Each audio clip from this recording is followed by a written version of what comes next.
Well, it's the news parents like me have been dreading for months. Yes, Paw Patrol is back with a sequel, and it's raking in the cash. But not everyone's a fan. Some parents take issue with the show and its messages. Today, we dive into Paw Patrol, the mighty movie.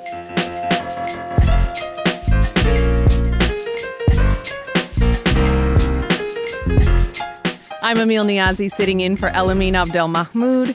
This is Commotion. Okay, if you have kids like me, then you probably know there's a new Paw Patrol movie out. It's already made $100 million. No small feat for a cartoon about crime-fighting puppies. A new breed of heroes. Superpowers are real. Hits the big screen. We're gonna need a new name for ourselves. How about the Paw Patrol? But more. With just a little bit extra. Yeesh. How about the Mighty Pups? Those should be my superpowers. Coming in hot. I'm gonna take them one by one.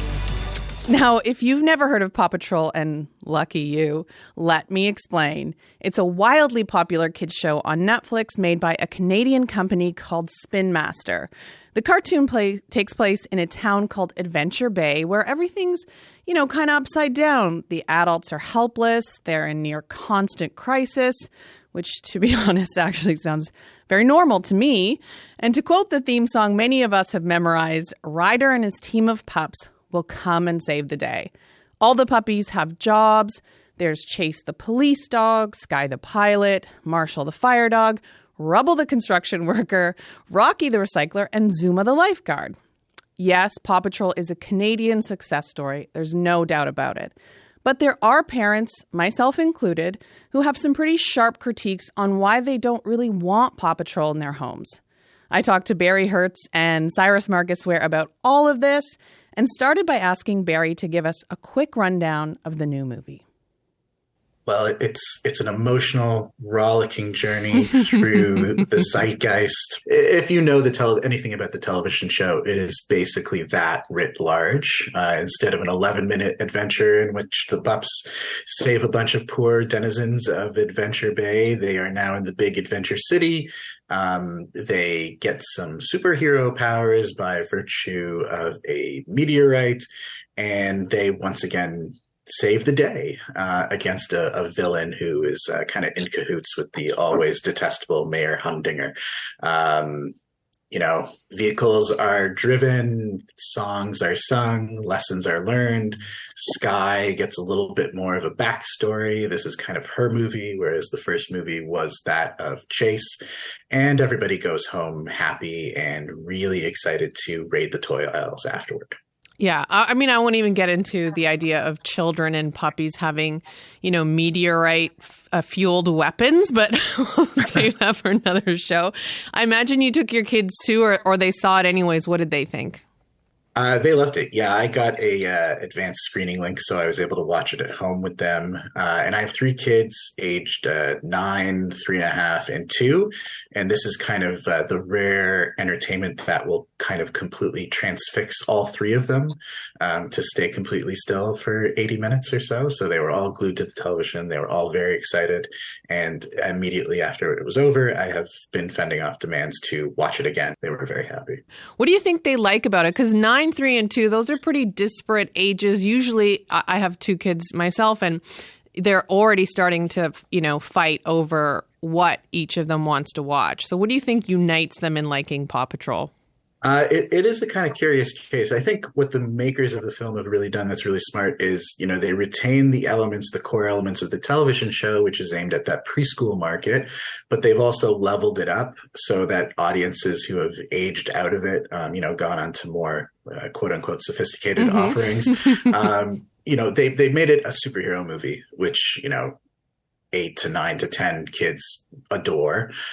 So they got that kind of aspect into it. And also, the animation is just leveled up. It looks so much better than the television show. Like, it's almost a completely different product. And they have, even my 9-year-old has they're still capable of cultural nostalgia in a way. It reminds them of something they kind of grew up with, but it's slightly different. And I don't know, it hooks them in. I like the idea of a 9-year-old being like, in my day, they did not have meteorite-fueled weapons. Speaking of aging out, Syrus, you went to the movie with your 12-year-old daughter. That is probably on the older end of Paw Patrol fans, but she did have a phase when she was younger. What did you both think of the movie? Well, she was a really big fan of Sky growing up, and we had a Sky nightlight that haunted me in my dreams. But we watched the movie, and I think she really liked seeing Sky get a backstory and getting to hear a little bit more about what drove the story. I was, of course, thinking about this from the lens of my work doing abolition and thinking about policing. And my daughter has grown up really learning about these issues. So we both were looking at the film with that kind of critical eye. And it is interesting to sort of think about what it might look like to have a police force that was amped up by meteorites that allowed them to fly through the sky and do all of the things that Sky ends up doing. Haunting, you might say. Now, I think for a lot of parents, we're already kind of begrudgingly taking our kids to see Paw Patrol, whether you find the music or the animation annoying. But there also is something else, I think, that has prompted a lot of parents to look at it more critically. And Syrus, you're one of those parents. You're not alone.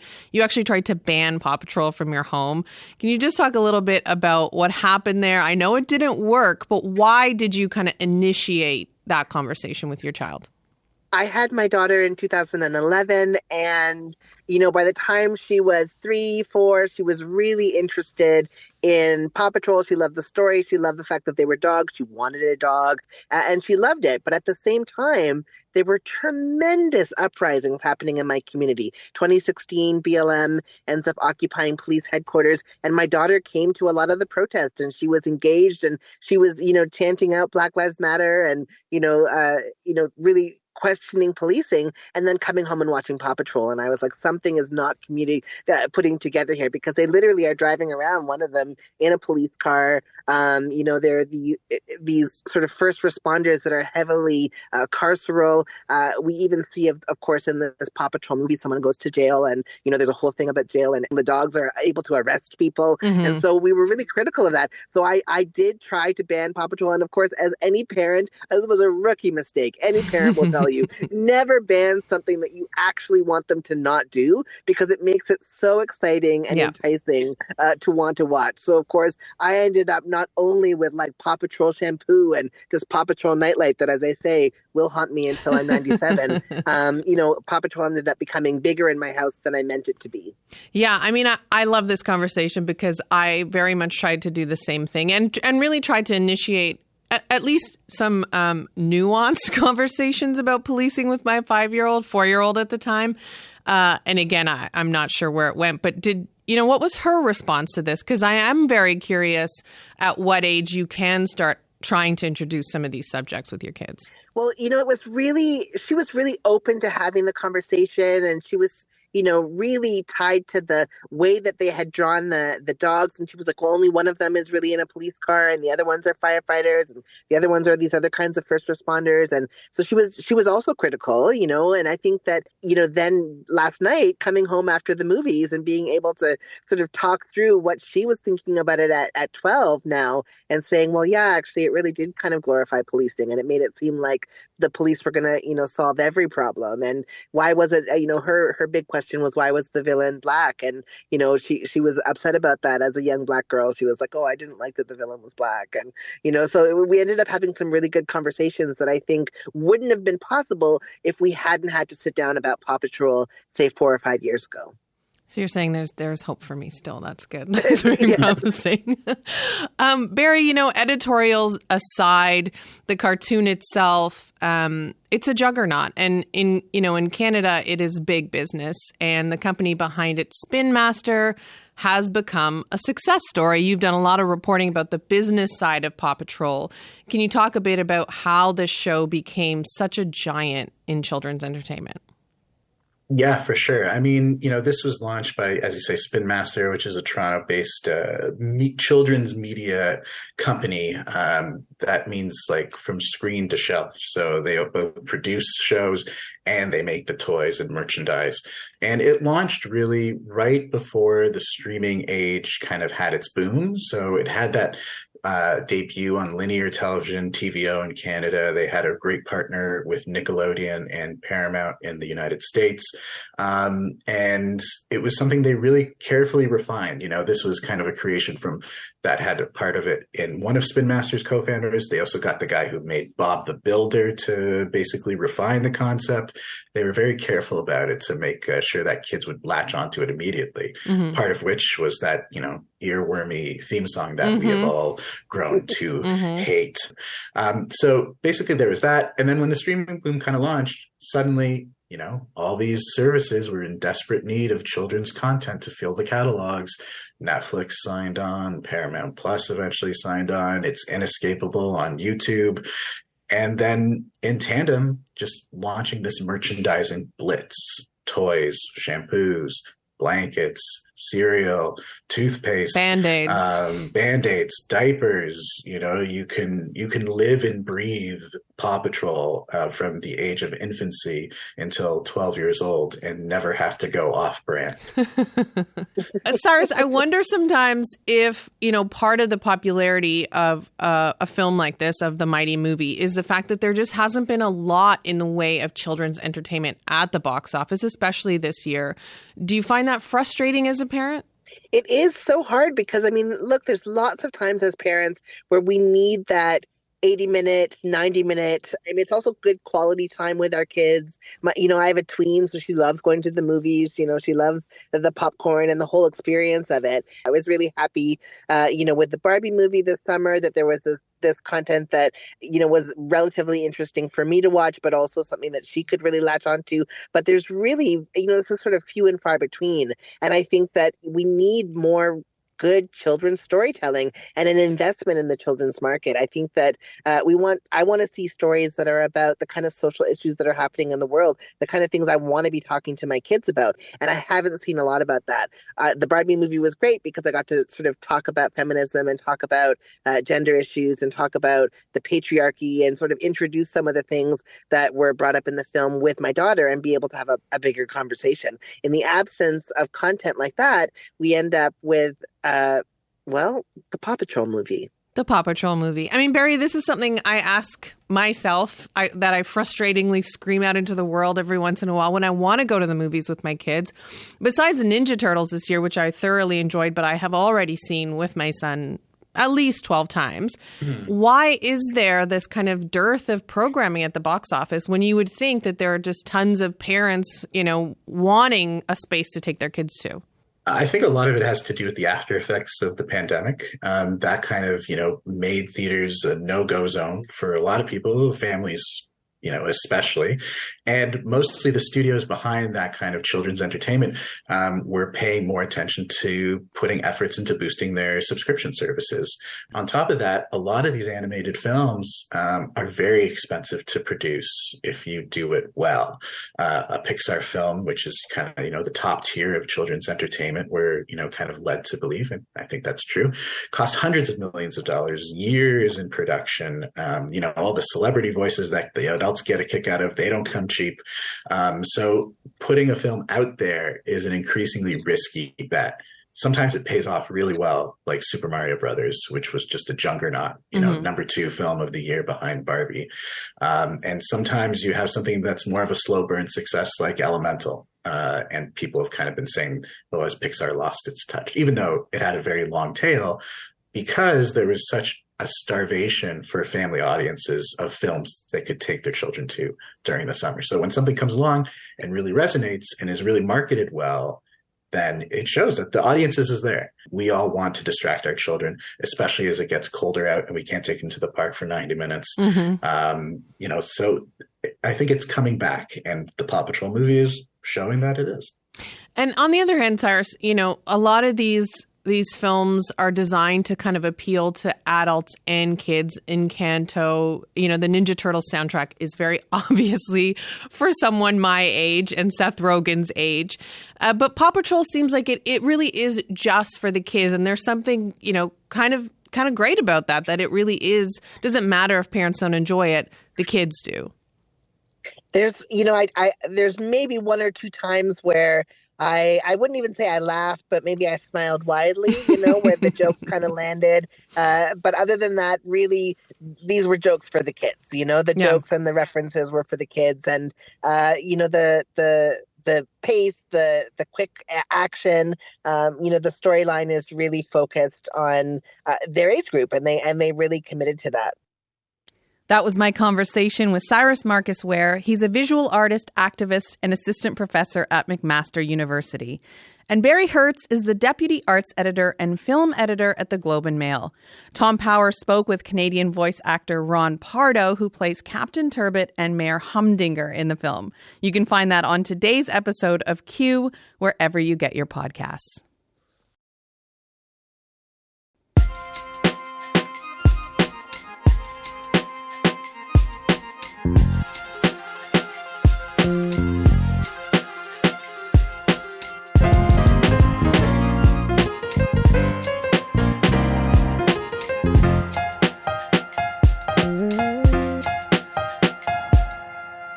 I'm Amil Niazi, sitting in for Elamin Abdelmahmoud. Actors can get away with a lot on the stage, things that would otherwise be considered illegal, because after all, they're just acting. But what they can't do on stage in Quebec is smoke cigarettes, even if the cigarettes are fake. A Superior Court judge in Quebec is currently weighing the evidence in an appeal that was heard last week. Marc Gourdeau's theater company is one of 3 that were fined more than $500 after putting on plays that featured an actor smoking on stage. He's the general and artistic director of Premier Act, and he's in Quebec City this morning. Marc, welcome to Commotion. Hi. Okay, Marc, let's start by, setting the stage, so to speak. The play that got you fined was called Conversations with My Penis. What was it about, and why was the actor on stage smoking a cigarette? Well, the play basically was about a man. We follow him from the late ages of his teenaging until he's about 40 years old, and all his preoccupation regarding his relations with women and his sexual performance. He's thinking about that, and he's talking with his penis, the big penis, played by an actress. And at one moment of the play, he is some kind of nervous and depressed. We know that a few years ago he quit smoking, and because of that feeling he decides to light up a cigarette. Sure. I mean, people get stressed. He smokes it for about, I would say, 1 minute and 30 seconds, and that's it. Now, I've always wondered this too, but when you're talking about a fake cigarette, what exactly is that? What type of thing is he smoking on stage? Mostly it's a sage. Okay, so you're burning the sage, but he's not really smoking a cigarette. No tobacco, no nicotine. It's really sage, the same sage that is used by First Nation for purification rituals or things like that. That we can do on stage. That you can do on stage. You can burn sage on stage. Yeah. And you really felt it was important for him to be smoking. Well, I'm not the director of the play. It's an independent company who came to perform that play in our theater, and the director, for him, it was important that at that moment to show that emotion of the character that he smokes a cigarette. In other plays, it would be also important. As an example, we figure a play that is describing something that happens in the mafia circles in the 30s. Everybody was smoking at that time. Mm-hmm. Can you imagine a play like that without people smoking? It's difficult to imagine. If you want to have a realistic approach of the play, If you are in a play with a lot of images, a lot of metaphor, you can use something. But if the director decides that the play would be performed in a realistic approach, well, he's going to smoke a cigarette. He's going to smoke a cigarette. The same way you tint some water in a glass, it looks like whiskey, and you don't know it's not whiskey unless you taste it. Right. But you want to see that. For the audience, a fake cigarette, a plastic little toy cigarette, does not work. It's impossible. So, and we pretend that it's part of the artistic freedom to be able to do that on stage. So this case was presented 2 years ago, and you lost. The prosecution side was pretty straightforward. You know, they said there's a ban on smoking anything in the theater, but a new judge is hearing your appeal now. Yep. So I'm just curious sort of what the argument is 2 years on. Well, 2 years on, the main argument of the judge was that smoking a cigarette is not an artistic expression. Smoking a cigarette on stage does not express any emotion or anything. It's not an artistic thing. And you're saying it absolutely is? Absolutely. Absolutely. Like sniffing false cocaine in a context X is an artistic, it means something. Now, in some plays, it means something. You've said that, I mean, they've argued that there's nothing here that's censorship, that it's just about the smoking ban. But do you think that there is, some factor in the idea that people could be influenced to pick up a cigarette because they see an actor smoking on stage? It was not mentioned directly during both trials. But between the lines, personally, I could feel that, the prosecutor of the government said that the laws that protects non-smokers is so important, the base of the law. So reading between the lines, it's my perception that it's a little part of that. But the main thing is to protect non-smoker from second-hand smoke in a theater. That's the main thing they plead. But 1 or 2 cigarettes in a theater, with a lot of ventilation and all that stuff, I don't know. I think that it's going too far. I don't think that the legislator had in mind that when they voted the law. It was some kind of a dead angle, I think. Right. So what's at stake for you if you lose this case again? The 3 theaters that are in that case, and by the way, a lot of other theaters in all the province of Quebec who didn't get some fines for that are supporting us because they think that it may happen to them. It only happened in Quebec City. It never happened in Montreal. I don't know why. But we will talk, and maybe we will go make a second appeal, go to the appeal court. We don't know.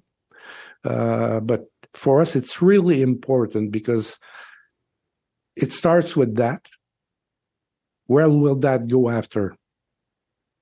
You mentioned the play is called Conversations with My Penis. Did anyone have a problem with the fact that there was a very giant and realistic penis in the play at all? No, not at all. Just the cigarette? Not at all. You can fake a murder, you can fake a rape, you can fake shooting drugs. We had a play, we had the theater version of the movie Train Spotting a few years ago, where you see those young kids from Scotland, from Edinburgh, who are shooting heroin and all that stuff, really in a really realistic way. No problem with that. Wow. Well, Marc, thank you so much for being here and talking us through this case. I'll be curious to see where it ends up. in between 3 or 6 months, we may have the judgment of that second trial. Marc Gourdeau is the general and artistic director of Premier Act in Quebec City. He's among those who think smoking fake cigarettes should be protected as a form of artistic expression. And that's it for the podcast today. Remember, you can listen to any episode of Commotion anytime, wherever you get your podcasts. I'm Amil Niazi, sitting in for Elamin Abdelmahmoud. Thanks for listening.